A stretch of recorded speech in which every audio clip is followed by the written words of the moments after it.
यीशु प्रभु के समर्थी नाम में हमारे सभी मसीह भाई बहनों को जय मसीह की। परमेश्वर के अनुग्रह से हमें ये अवसर मिला है वचन के माध्यम से बात करने के लिए। आज प्रभु हमसे क्या कहना चाहते हैं हम देखेंगे। यूहन्ना रचित सुसमाचार 1 अध्याय 12 और 13 पद में पढ़ूंगी। यहाँ पर इस प्रकार से लिखा हुआ है, परंतु जितनों ने उसे ग्रहण किया उसने उन्हें परमेश्वर की संतान होने का अधिकार दिया, अर्थात उन्हें जो उसके नाम पर विश्वास रखते हैं। वे ना तो लहू से, ना शरीर की इच्छा से, ना मनुष्य की इच्छा से, परंतु परमेश्वर से उत्पन्न हुए हैं।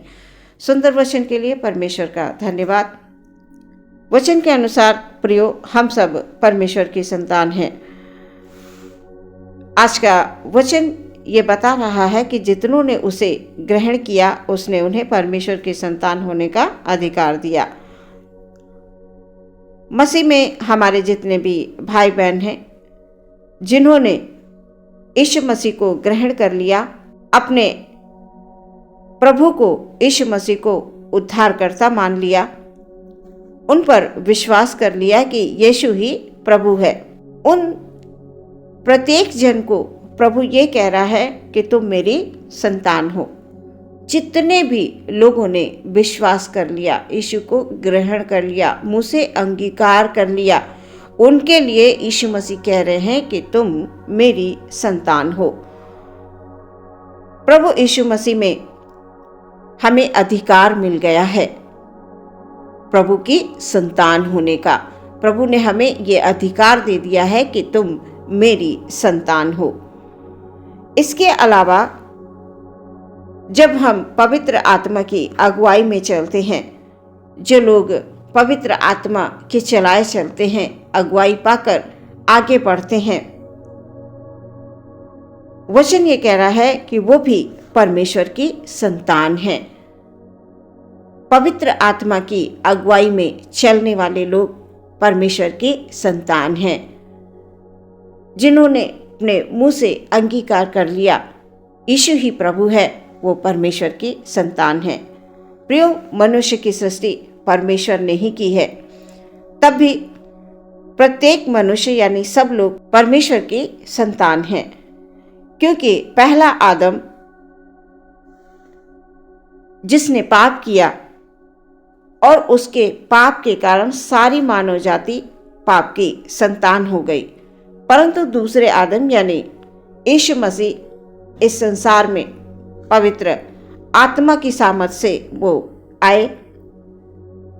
प्रियो, इस संसार में सारी मानव जाति जो पाप में गिर गई थी, पाप में डूब गई थी, उन्होंने क्रूस पर अपने आप को बलिदान किया हमारे लिए, हमारे पापों के लिए।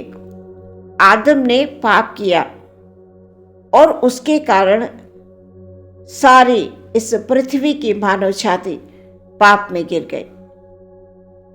अब प्रभु जी यीशु मसीह जब मनुष्य रूप को लेकर इस संसार में आए और उन्होंने क्रूस पे अपने आप को क्रूसित कर दिया, अपने आप को दे दिया, अपने लहू को बहाया, एक एक कतरा उनको बहा और हमारे सारे पाप उठा लिए उन्होंने अपने ऊपर। यीशु मसीह ने अपने ऊपर सारे पापों को उठाकर हमें बचा लिया है। प्रियो, वचन ये कहता है कि जो लोग विश्वास करते हैं वे ही परमेश्वर की पवित्र संतान ठहरते हैं। जिन्होंने इस बात पर विश्वास कर लिया कि यीशु मसीह हमारे लिए मारे गए हैं, हमारे लिए गाड़े गए हैं और हमारे लिए ही जीवित हैं। आज हम जीवित परमेश्वर की संतान हैं। हम जीवित परमेश्वर की आराधना करते हैं। बपतिस्मा लेने के बाद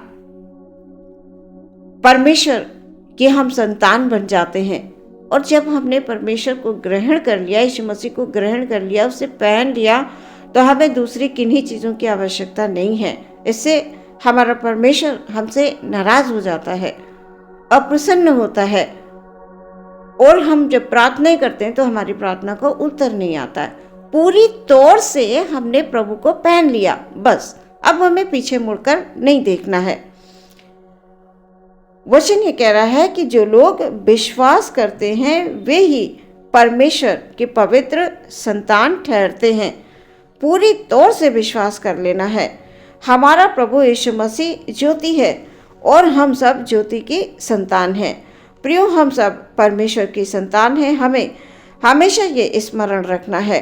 हम पहले क्या कर रहे थे उससे मतलब नहीं होना चाहिए। अब हम प्रभु में आ गए हैं, अब हम यीशु मसीह में आ गए हैं। अब हमने यीशु मसीह को पहन लिया है, यीशु मसीह के नाम को जान लिया है कि वही सत्य है, दूजा और कुछ नहीं। यीशु ही सत्य है बस। बड़ा दुख होता है कि जब लोग बपतिस्मा ले लेते हैं और पुराने रीति रिवाजों को छोड़ नहीं पाते हैं। बपतिस्मा लेकर आप आगे बढ़ रहे थे, उसके बाद आप फिर से वही काम करने लगे, तो आपके हृदय में परमेश्वर कार्य नहीं कर पाएंगे। आप बढ़ना चाहते हैं, आप अच्छे कामों को करना चाहते हैं, तो आप सबसे पहले बीती बातों को छोड़ दीजिए, बीते कार्यों को छोड़ दीजिए, बीते रीति रिवाजों को छोड़ दीजिए। क्योंकि यीशु मसीह को ग्रहण करने के बाद यदि हम पुराने रीति रिवाजों के अनुसार चलते हैं तो हमें परमेश्वर की ओर से आशीष नहीं मिलती है। हम धोखा देते हैं, अपने आप को भी धोखा देते हैं, परमेश्वर को भी धोखा देते हैं। क्योंकि प्रियो, परमेश्वर ऐसी बातों को ग्रहण नहीं करेगा। हम दो नाव पर पैर रखकर आगे नहीं बढ़ सकते हैं। सभी लोग अच्छी तरह से जानते हैं कि दो नाव पर पैर रखकर हम ना इधर के रहते हैं ना हम उधर के रहते हैं। इसलिए अपने आप को पूरी तौर से परमेश्वर को दे दें। यीशु मसीह को ग्रहण कर लिया तो सिर्फ यीशु ही प्रभु है और कोई नहीं है। पीछे मुड़कर बिल्कुल नहीं देखना है। प्रियो, हमें हमेशा इस बात को स्मरण रखना है कि हम अपने विचारों से, अपने कार्यों से, बातचीत से, स्वभाव से पहचाने जाते हैं कि हम जिंदा परमेश्वर की संतान हैं, हम ज्योति की संतान हैं और हम सब प्रभु यीशु में आनंदित रहते हुए आत्मा में उन्नति करें। और जब हम आत्मा में उन्नति करेंगे प्रियो, तो हमारे परिवार आशीषित होंगे, हमारे बच्चे आशीषित होंगे, हमारा जो कार्य का क्षेत्र है वो आशीषित होगा परमेश्वर के द्वारा। हम जिस कार्य में हाथ लगाएंगे हमें वहाँ सफलता मिलेगी।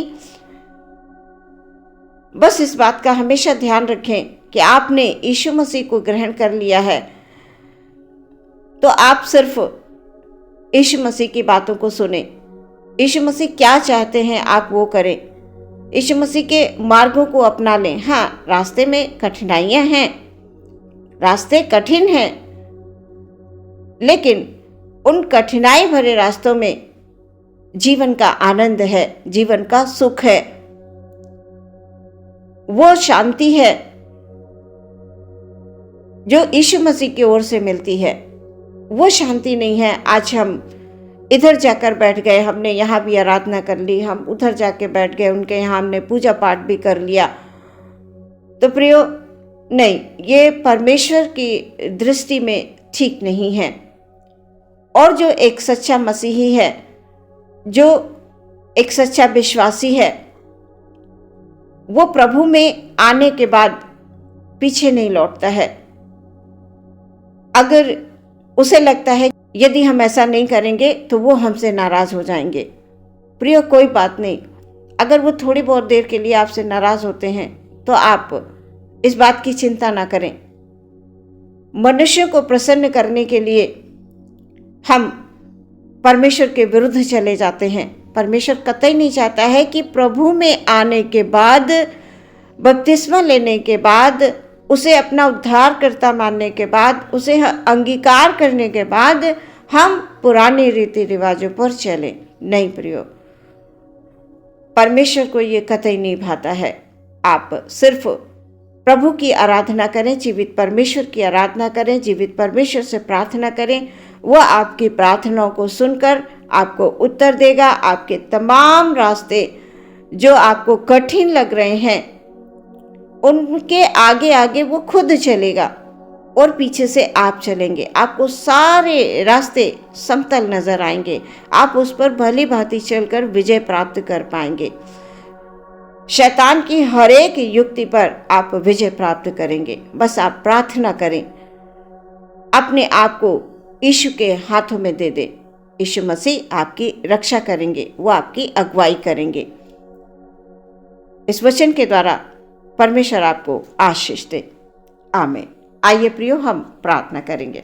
हालेलुया, हालेलुया। धन्यवाद, धन्यवाद, धन्यवाद, धन्यवाद, धन्यवाद, धन्यवाद, धन्यवाद हो यीशु। हालेलुया, हालेलुया, हालेलुया। प्रेम के लिए प्रभु आपने अपने आप को क्रूस पे क्रूसित किया खुदाबंद। हालेलुया, ताकि हम सब बचाए जाएं। हालेलुया प्रभु जी, हम सब तेरी संतान हैं। हालेलुया प्रभु, अपने भाई बहनों के लिए हम प्रार्थना करते हैं खुदाबंद। Hallelujah, hallelujah. उन पर आपकी दया हो, कृपा हो, आपका अनुग्रह हमेशा उन पर बना रहे खुदाबंद। हालेलुया। जितने भी लोग प्रभु तुझ में विश्वास रखते हैं खुदाबंद, वचन के अनुसार वो कभी लज्जित नहीं होते, वो कभी नीचे नहीं गिरते, वो हमेशा ऊंचे उठते हैं, क्योंकि वचन कहता है उसने जो मुझसे स्नेह किया इसलिए मैं उसे छुड़ाऊंगा, मैं उसे ऊंचे स्थान पर रखूंगा, क्योंकि उसने मेरे नाम को जान लिया। सचमुच यीशु मसीह, जो कोई तेरे नाम में विश्वास कर लेते हैं पिता, हालेलुया, हालेलुया, हालेलुया, यीशु को अपना उद्धारकर्ता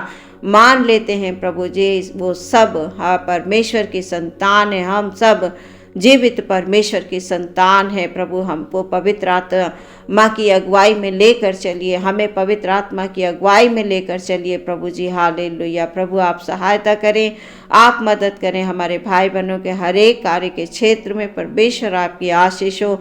बच्चों को पढ़ने लिखने के लिए प्रभु बुद्धि की भरपूरी दे, बुद्धि दे दें खुदाबंद, ज्ञान दे दें, समझ दे दें खुदाबंद। हालेलुया।